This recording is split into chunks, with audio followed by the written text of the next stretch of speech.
وہ اچانک سائے کی طرح نمودار ہوتا ہے، مشن مکمل کرتا ہے، پھر غائب ہو جاتا ہے اور کئی روز تک اس کی پرچھائی کا تذکرہ رہتا ہے۔ اکثر اقتدار کے منظرنامے پر اعلیٰ منصب کے لیے اس کا نام بھی گردش میں ہوتا ہے۔ پچھلے دنوں بھی کچھ ایسا ہی ہوا، تاہم اقتدار کے اعلیٰ منصب کے لیے ایک اہم شخصیت کو بڑی رکاوٹ سمجھا گیا، اور چہمگوئیاں ہوئیں اگر یہ بڑی شخصیت ہٹ جائے تو پھر منصب کے لیے راہ ہموار ہی سمجھی جائے۔ اس سائے کا نام ہے مجتبیٰ حسینی، اور جو رکاوٹ سمجھی گئی بڑی شخصیت وہ تھے ہیلی کاپٹر حادثے میں جاں بحق ہونے والے ایرانی صدر ابراہیم رئیسی۔ مجتبیٰ حسینی ایران میں اسلامی انقلابی گارڈ کور کی 5 ذیلی برانچوں میں سے ایک بسیج کے سربراہ ہیں۔ بسیج رضاکاروں پر مشتمل پیرا ملٹری ملیشیا ہے جو اکثر سڑکوں پر احتجاج کو قابو پانے کے لیے استعمال ہوتی ہے، تاہم سرحدوں کی حفاظت پر بھی اس کے دستے مامور ہوتے ہیں۔ 2009 میں ایرانی صدارتی انتخابات جس میں احمدی نژاد کامیاب ہوئے تھے اور مخالفین دھاندلی کا الزام لگاتے ہوئے سڑکوں پر نکل آئے تھے، ان کی سرکوبی کے لیے بھی بسیج نے اہم کردار ادا کیا تھا۔ مجتبیٰ حسینی سابق ایرانی صدر احمدی نژاد سے منسلک رہے ہیں اور ان کا شمار ان کے قریب ترین ساتھیوں اور مشیروں میں ہوتا رہا ہے۔ مجتبیٰ حسینی اور ایرانی صدر احمدی نژاد نے عراق ایران جنگ میں بھی حصہ لیا تھا۔ مجتبیٰ حسینی 8 ستمبر 1969 کو ایران کے دوسرے بڑے شہر مشہد میں پیدا ہوئے۔ مشہد ہی ایرانی صدر ابراہیم رئیسی کی جائے پیدائش بھی ہے۔ دونوں میں ایک اور چیز قدرے مشترک تھی کہ دونوں نے ایران کے مقدس ترین شہر قم کے مدرسے میں دینی تعلیم حاصل کی تھی۔ کٹر دینی تعلیم ہونے کی وجہ سے ابراہیم رئیسی کو جہاں خامنائی کی جگہ سپریم لیڈر ہونے کا دعوے دار بنا دیا تھا، وہیں مجتبیٰ حسینی کا نام بھی گردش میں رہا۔ مجتبیٰ حسینی ایران کے سپریم لیڈر آیت اللہ خامنائی کے بیٹے ہیں۔ ایرانی صدر ابراہیم رئیسی کی اچانک ہیلی کاپٹر حادثے میں موت کے بعد ایران میں طاقت کا توازن بالکل بدل گیا ہے اور مختلف درے سامنے آئے ہیں۔ ان دروں میں ایک اہم نام ہے محمد باقر کلیباف کا۔ محمد باقر کلیباف پارلیمانی اسپیکر ہیں۔ 2005 سے شروع ہو کر کئی بار صدر کے لیے انتخابات لڑ چکے ہیں، نظریاتی سے زیادہ ٹیکنوکریٹ ہیں۔ تہران کے میئر کے طور پر ان کا طویل عرصہ 2005 سے 2017 تک قابلیت اور کافی حد تک بدعنوانی دونوں کی وجہ سے نشان زدہ تھا۔ ان کے سیاسی دشمنوں نے حال ہی میں ان کے اور ان کے خاندان سے منسلک بدعنوانی کے معاملات کو اجاگر کیا ہے۔ سابق صدر روحانی کے ایک قریبی اہلکار اور ساتھی کے مطابق کلیباف کے کوئی اصول نہیں ہے اور وہ اقتدار کے لیے کچھ بھی کریں گے۔ اگر کلیباف عجلت میں منظم صدارتی انتخابات میں حصہ لینے کے لیے اندراج کراتا ہے تو ایران میں طاقت کے ڈھانچے سے اس کے گہرے روابط کے پیش نظر گارڈین کونسل کو اسے مسترد کرنا مشکل ہو سکتا ہے۔ لیکن کیا خامنائی اس بات سے خوش ہوں گے کہ صدارت کا عہدہ کسی ٹیکنوکریٹ کو بغیر مناسب اسلامی اسناد کے دے دیا جائے گا؟ اور کس کو انتخاب لڑنے کی اجازت ہوگی؟ اور کیا وہ انتخابات میں کلیباف کو شکست دے سکتے ہیں جیسا کہ احمدی نژاد اور روحانی نے بالترتیب 2005 اور 2013 میں کیا تھا؟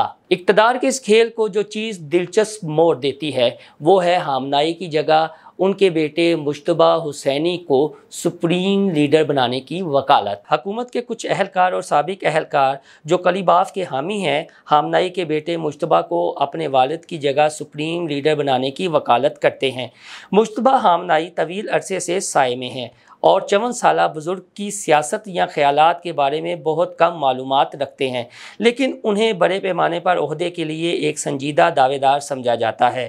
کیا مجتبیٰ اور کلیباف کے درمیان کوئی ایسا سودا ہو سکتا ہے جو ان دونوں کے لیے اقتدار کی راہ ہموار کرے؟ کیا ایران میں ایک بار پھر 1989 کی تاریخ دہرائی جائے گی جب ایران کے بانی روح اللہ آیت اللہ خمینی کا انتقال ہوا تھا اور ان کی جگہ سپریم لیڈر بنے تھے آیت اللہ خامنائی۔ خامنائی نے اپنے ساتھی عالم اکبر ہاشمی کے ساتھ ایک غیر تحریری معاہدہ کرنے کے بعد ان کی جگہ لے لی، جس نے پھر صدارت سنبھالی۔ صدر کو مزید اختیارات دینے کے لیے آئین میں تیزی سے تبدیلی کی گئی۔ اکبر ہاشمی کو اس معاہدے پر افسوس ہوگا کیونکہ 2017 میں مرنے سے پہلے خامنائی نے اسے سیاسی طور پر ایک طرف کر دیا تھا، جسے ایران میں بہت سے لوگ مشتبہ موت سمجھتے ہیں۔ کیا یہ احتیاطی کہانی دونوں فریقوں کو ہوشیار کر سکتی ہے؟ ایرانی صدر ابراہیم رئیسی کی اچانک موت کے بعد ایک اور خدشہ ظاہر کیا جا رہا ہے کہ رئیسی کا تعلق ایران کی سیاسی اشرافیہ کے ایک خاص حلقے سے ہے اور پچھلے کچھ سالوں میں سیاسی طبقے کے دوسرے لوگ اپنے ارد گرد موجود حلقوں کے عزائم سے پریشان ہیں۔ شمال مشرقی ایران کے مقدس شہر مشہد کے رہنے والے رئیسی نے اس سے قبل اس شہر میں مقدس مزار کی نگہبانی کی، جو کہ اپنے طور پر ایک اقتصادی سلطنت بھی ہے۔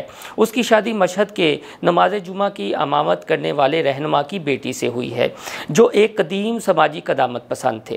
رئیسی کی اہلیہ جمیلہ نے غیر معمولی طور پر عوامی کردار ادا کیا، جس کی وجہ سے جوڑے کے علاقائی کیڈر سے باہر کے کچھ قدامت پسندوں کو اس بات کی فکر لاحق ہو گئی تھی کہ خامنائی کی حتمی موت کے بعد ایک مشہد گروہ حکومت کے اوپر آ سکتا ہے۔ رئیسی کی ظاہری بے حسی نے خاص طور پر خطرناک سخت گیر لوگوں کے ایک گروہ کے درمیان چیلنج کو بھی حوصلہ دیا ہے، جنہوں نے اپنی کمزور صدارت کو زیادہ قائم قدامت پسندوں جیسے کہ پارلیمانی اسپیکر محمد باقر کلیباف کی قیمت پر اپنی سیاسی پروفائلز کو بڑھانے کا موقع سمجھا ہے۔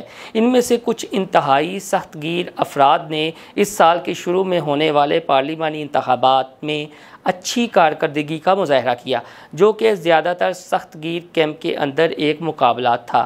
انہوں نے کلیباف کے خلاف ایک زبردست مہم چلائی، جس نے حکومت کی حامی قدامت پسند سیاسی جماعتوں اور IRGC کے بہت سے آؤٹ لیٹس کی حمایت حاصل کی۔ ان تمام وجوہات کی بنا پر رئیسی کی موت اسلامی جمہوریہ کے اندر دھڑوں کے درمیان طاقت کا توازن بدل دے گی۔ ایرانی آئین کے مطابق ان کے نائب صدر محمد مخبر صدارت کے فرائض سنبھال لیں گے اور انہوں نے فرائض سنبھال لیے ہیں، اور مخبر کلیباف اور عدلیہ کے سربراہ غلام حسین محسنی پر مشتمل کونسل کو 50 دنوں کے اندر نئے انتخابات کا انعقاد کرنا پڑے گا۔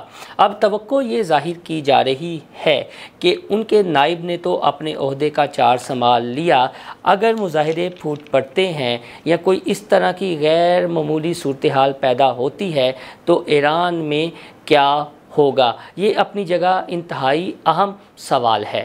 بہت سے لوگوں کو ایران میں یہ توقع تھی کہ اقتدار کے اس کھیل کی اصل شروعات خامنائی کے انتقال کے بعد ہوگی اور یہ دیکھا جائے گا کہ ایران کا نیا سپریم کمانڈر کون ہوگا، لیکن ایرانی صدر ابراہیم رئیسی کی اچانک موت نے اب اس اقتدار کے کھیل کو مزید دلچسپ کر دیا ہے، اور ساتھ ساتھ یہ چہمگوئیاں بھی ہو رہی ہیں اور جو بین الاقوامی میڈیا رپورٹ کر رہا ہے کہ ایک جو ایران میں لبرل طبقہ جو احتجاج کرتے کرتے تھک چکا ہے اور جس نے تہران میں موت کے بعد آتش بازی کی صورت میں جشن منایا تھا، وہ دوبارہ سڑکوں پر آئے گا۔ لیکن سب سے دلچسپ سوال اب بھی اپنی جگہ قائم ہے کہ کیا محمد باقر کلیباف اور آیت اللہ خامنائی کے بیٹے مجتبیٰ حسینی خامنائی ایک دوسرے کے لیے اقتدار کی راہ کو ہموار کرتے ہیں یا نہیں، ایک صدر کے اعلیٰ عہدے پر فائز ہوتا ہے یا نہیں، اور دوسرا